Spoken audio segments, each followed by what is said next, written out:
Good afternoon, everybody. Uneducated Economist here. I would like to thank today's sponsor of the video, MCF Energy. Thank you so much, MCF Energy, for sponsoring today's video. That is MCFNF on the OTC. Thank you again for the support of the Uneducated Economist and the Uneducated Economist family. Now, many times we have found that when a major event takes place, that things change and never quite go back to the way they were. Like it never quite goes back to the normal that we had experienced. Like after the 9/11 terrorist attacks, we had a major change to the way that the people are surveilled. In fact, the whole globe had changed the way that the people are surveilled. And although it was quite impactful at the time, many people don't realize how intrusive that really is, and it just kind of became the new normal. So after the 9/11 attacks, people were never quite the same as they once were. We never did return back to the normal.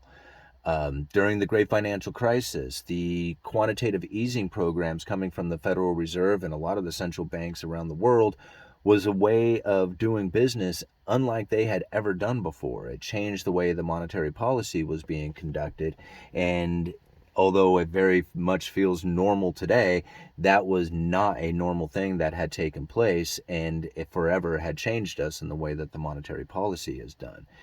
During the COVID, we had severing of the supply chain that really broke a lot of partnerships that are out there.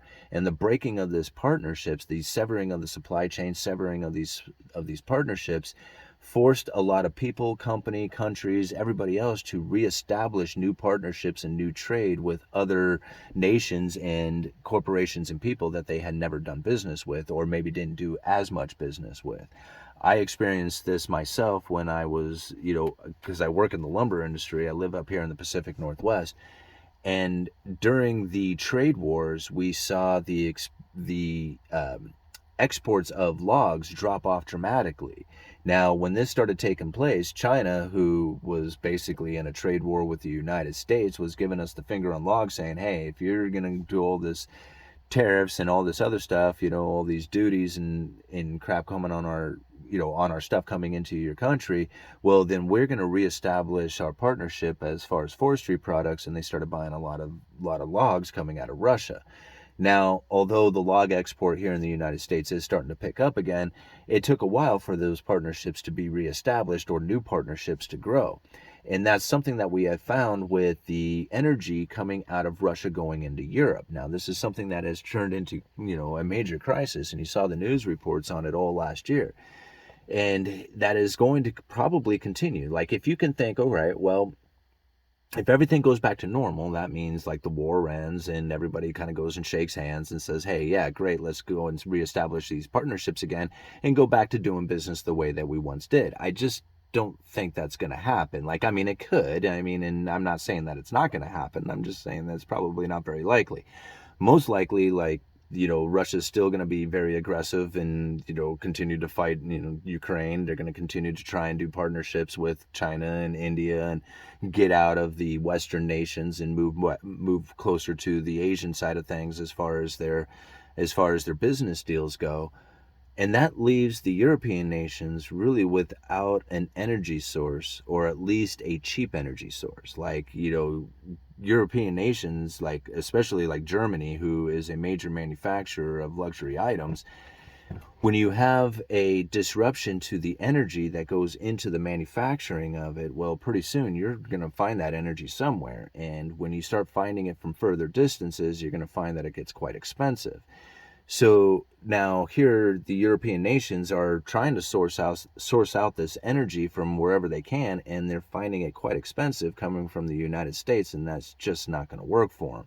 So when you have this expensive energy now going into the input cost of your manufactured goods, you're going to start putting pressure on how many of those manufactured goods you're actually going to be able to sell. So it's absolutely critical that you find a cheaper energy source, or at least invest into a way of acquiring a cheaper energy source. And part of having a cheaper energy source is also having a consistent one, right? So it doesn't matter if it's cheap if you can't get it. And that's the problem that they're facing with Russia right now, is that once they had severed this supply chain or severed this partnership, with the cheap energy coming out of Russia, now they are stuck with having to buy expensive energy from someplace else. And if they're stuck doing that, they're going to invest into cheaper energy sources, and they're going to find it within their own backyard. And that's where this MCF Energy is really starting to step up their game to bring this cheaper energy, or at least a consistent energy, to the European nations out there who have been getting a lot of this cheap energy coming from Russia. Now, it's the necessity that is driving this, right? The demand for energy is always going to be something that is like a forever need, right? You'll never have a time in which that the demand for energy is not there. There may be places in the world that the demand for it is less than others, but you're always going to find that there is going to be some sort of need and some sort of demand for it. How much you pay for it is really going to be the critical part of it all. Now, when you invest into your own supply of it, yeah, at first it might be an expensive way to go about it, but eventually you establish something of your own supply. The efficiency of location does make it cheaper in the long run after the initial investment is paid for. So this is really where I think that the investment into the production of energy and natural gas coming out of the European nations within itself will be a very viable long-term solution to the issues that they are facing today. Even if you were to, say, end the Russia-Ukraine war today and new partnerships are being reestablished, but would they really be reestablished back in Europe, or would Russia continue to try and do their partnerships with China, India, places like this? I'd imagine that Russia is probably going to be more friendly to those nations than they would be to the European nations who cut them off and sanctioned and did all this, aggressive counter moves because of the Russian-Ukraine war. Does that all make sense? Well, anyway, who are you going to end up investing with? I mean, are you really investing into the natural resource itself? Are you investing into the countries? Are you investing into what? Well, to me, when you're investing with a company, you're investing into the leadership, right? I mean, the people who run that company, that's where you're really investing. I mean, you can have a great idea, a great product, but if you don't have good leadership, then all those great ideas and products will never quite make it to profit, make it to fruition, make it anywhere, right? I mean, it's just like you got to have the leadership in order to bring these ideas, to the table, or at least make them successful. Anyhow, you can always bring them to the table, but you got to make them successful too.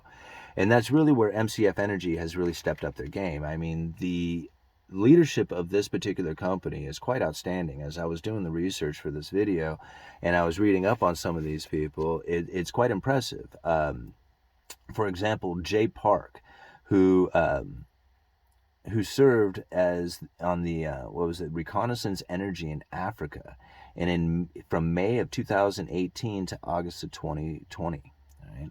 Now, he eventually became the executive chairman in January of 2022. But the impressive part is that the share price, while he was under the leadership of this company, while he was guiding this company, in October of 2019 had gone from 30 cents up to $12 by July of 2021. So that's pretty impressive, what this Jay Park had done for Reconnaissance Energy in Africa. One of the other members is James Hill. Now, James Hill is president and CEO, and he is responsible for leading one of Europe's largest oil exploration projects. Now, I just kind of got a little brief on this one, but it was pretty impressive that he had taken this exploration project and increased the oil production of it by 2,000%.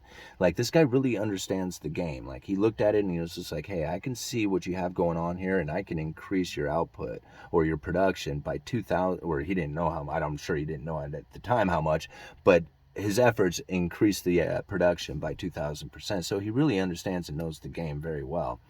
The other one, Ford Nicholson, Mr. Nicholson here was the co-founder of Nations Energy, and now Nations Energy had sold for 1.9 billion in 2006, and then later became deputy chairman of Inter Oil, and that one was acquired by ExxonMobil for like 2.5 billion back in 2016.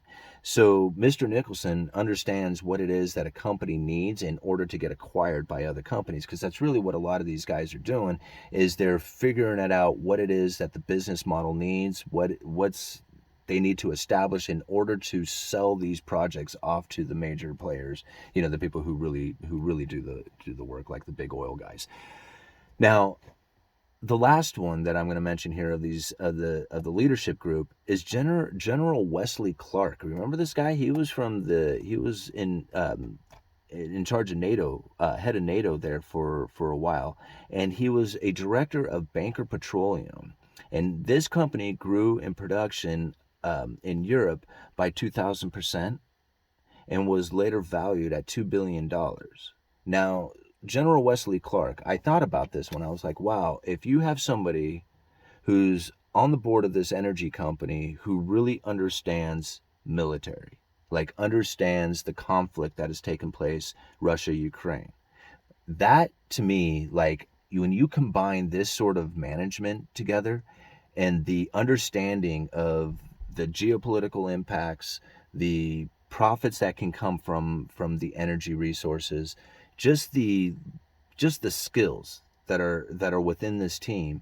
I mean, that alone right there tells me that, man, this is a company that is worthwhile of research. Now, I'm not a financial advisor. I don't give financial advice. If you are going to do any kind of investing, I suggest that you do seek out the advice of a professional financial advisor that you can trust.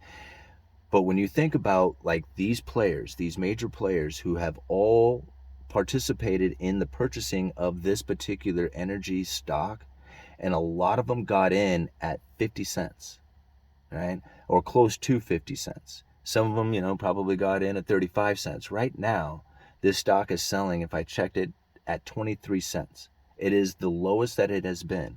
And the idea that the Russian-Ukraine war is going to end providing Europe with cheaper natural gas resource, to me, is not something that is very likely. And although we see a lot of this stuff coming down due to an oversupply, the investment going into new production has dropped off dramatically with this overproduction that you have seen, this temporary oversupply that has happened.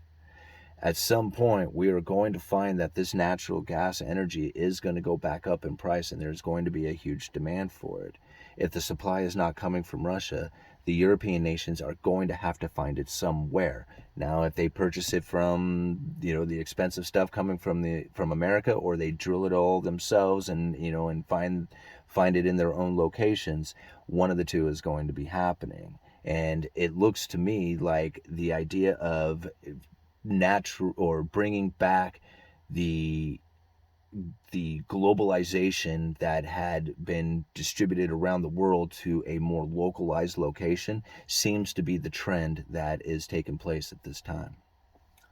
I'll leave links down in the description. Uneducated Economist, you let me know.